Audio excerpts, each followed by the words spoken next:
Euro 2008, Coupe du Monde 2010, Euro 2012, l'Espagne a pendant 4 ans de suite tout terrassé sur son passage. La clé de cette hégémonie repose sur la philosophie de jeu prônée par la Roja, le tiki-taka.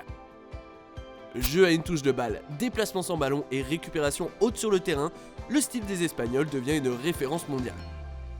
Souvent copié mais jamais égalé, cette génération dorée a été inarrêtable. Retour sur l'une des plus belles pages d'histoire du ballon rond. Abonne-toi à notre chaîne, nous mettons en ligne de nouvelles vidéos toutes les semaines. Nous sommes en 2004 et l'Espagne est éliminée dès la phase de poule de l'Euro. Pour se reconstruire, la Roja nomme l'expérimenté Luis Aragonés comme nouveau sélectionneur. En quête de renouveau, le technicien s'appuie sur les jeunes prodiges du pays. L'Espagne étant vice-champion du monde des U20 2003 et champion d'Europe des U19 2004. En 2006, rajeunie et pleine de promesses, la sélection se veut ambitieuse pour la Coupe du Monde organisée en Allemagne. Confrontée à la France en huitième de finale, l'Espagne, un peu trop confiante face à Zidane et consorts, est éliminée. Le résultat est décevant, mais le tiki-taka voit le jour. Au lendemain de cet échec, la Roja se qualifie sans frayeur pour l'Euro 2008. Une compétition à laquelle ne prend pas part Raúl. Écarté depuis septembre 2006 et bien qu'élu cette année-là meilleur joueur du championnat, le sélectionneur aragonés privilégie David Villa et Fernando Torres en attaque. Revancharde, l'Espagne confirme ses ambitions au premier tour en terminant première de son groupe, 4-1 face à la Russie, 2-1 face à la Suède et 2-1 contre la Grèce. En quart de finale, elle vient à bout au tir au but des champions du monde italiens, 0-0 et 4-2 au tir au but. Avant de retrouver en demi-finale la Russie qu'elle écarte sans mal, 3-0. L'Espagne dispute alors face à l'Allemagne sa première finale depuis l'Euro 1984 et sa défaite face à la France de Michel Platini. La Roja ne passe pas à côté du rendez-vous et remporte son premier titre depuis 1964 grâce à un but de Fernando Torres. Emmené par Xavi et David Villa, respectivement désignés meilleurs joueurs et meilleurs buteurs de la compétition, cette victoire de la sélection impressionne la planète foot. Vicente Del Bosque, ancien entraîneur du Real Madrid, reprend le flambeau d'Aragonés. Désormais numéro 1 au classement FIFA, la Roja participe en 2009 à la Coupe des Confédérations pour la première fois de son histoire. En reprenant grandement la vision du foot du Barça de Guardiola et de son milieu magique, l'Espagne fait figure de favori. Mais après un premier tour facile, elle trébuche en demi-finale contre les États-Unis et perd 2-0. Les Espagnols terminent finalement 3e de la compétition, mais cet échec ne remet pas en cause leur soif de victoire, bien au contraire.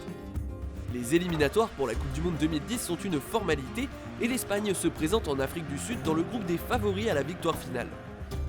La troupe de Del Bosque se fait pourtant surprendre d'entrée en s'inclinant face à la Suisse 1-0 malgré une possession de balle de 75%.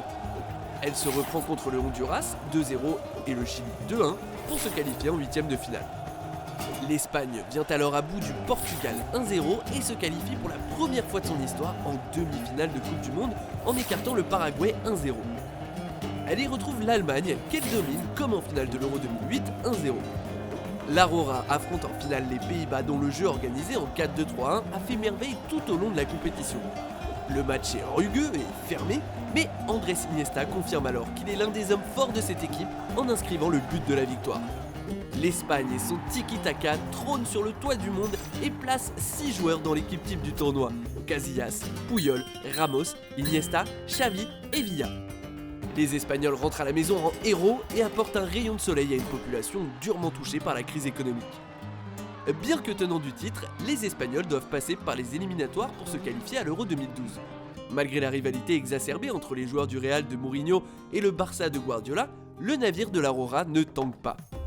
L'Espagne domine sans surprise son groupe et David Villa en profite pour dépasser le record de buts en sélection détenu par Raúl. Le goléador se blesse néanmoins à l'aube de la compétition. En l'absence de son buteur, Del Bosque opte pour un style de jeu sans véritable attaquant de pointe avec le seul Cesc Fabregas aux abords de la surface, le fameux faux neuf. Con 9 y hemos jugado sin 9. En fin, yo creo que hasta esta fecha, a día de hoy, no podemos presumir lo que puede pasar en el futuro, pues han sido unos números impresionantes, con 9 y sin 9. La Roja commence le tournoi par un match nul contre l'Italie 1 partout, suivi d'une victoire sur l'Irlande 4-0 et la Croatie 1-0. Elle est cependant critiquée pour son football jugé dorénavant ennuyeux et stérile. Vraiment ? Qu'importe, l'Espagne se défait en quart de la France 2-0 et écarte en demi le Portugal au tir au but, 0-0, 4-2 au tir au but. En finale, les coéquipiers de San Iker écrasent l'Italie 4-0 et font taire les critiques en réalisant le match parfait. L'Espagne écrit l'histoire en devenant la première nation à remporter 3 compétitions internationales majeures d'affilée.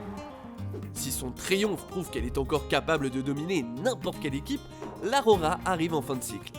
Sa maîtrise du tiki-taka à outrance ne semble plus suffire pour surprendre ses adversaires.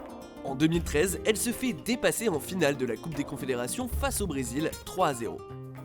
Lors de la Coupe du Monde 2014, elle est même éliminée dès le premier tour avec ses cinglants revers contre les Pays-Bas 5-1 et le Chili 2-0. Plusieurs cadres tels que David Villa, Xavi et Xabi Alonso prendront leur retraite internationale. Cette génération dorée a réussi là où l'Espagne d'Emilio Butragueño ou celle de Raúl a échoué. Seule sur le toit du monde pendant 8 ans, elle a marqué les mémoires. 2 défaites en 70 rencontres officielles entre le début de l'Euro 2008 et la Coupe du Monde 2014. Record co-détenu avec la France et les Pays-Bas de 14 victoires consécutives en compétition officielle. Record co-détenu avec le Brésil 1993-1996 d'invincibilité avec 35 matchs sans défaite. Seule équipe à avoir défendu avec succès son titre de champion d'Europe 2008 et 2012.